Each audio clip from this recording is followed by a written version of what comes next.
O noso proxecto vai sobre un estudo de froitas nas parroquias de Remourelle e Balboa. Aquí temos os resultados nas enquisas e aquí, como se pode ver, son as 4 froitas máis consumidas. A mazá é a máis consumida.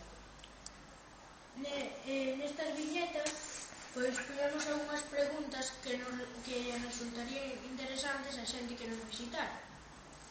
Aquí fixemos quen consume máis número de froitas diarios, os homens ou as mulleres. As mulleres consumen 4 veces de froitas diarias e os homens 3,7. Aquí poñemos cal era a media de 3 froitas diarias, que según os resultados de algunhas investigacións é moi asequible, porque algúns resultados din que 5 era moi bo, 3 é o normal e 1 sería insuficiente. Nas enquisas fomos casa por casa preguntándolle a xente cal era o número de froitas que tomaban diariamente e cal eran as froitas que tomaban.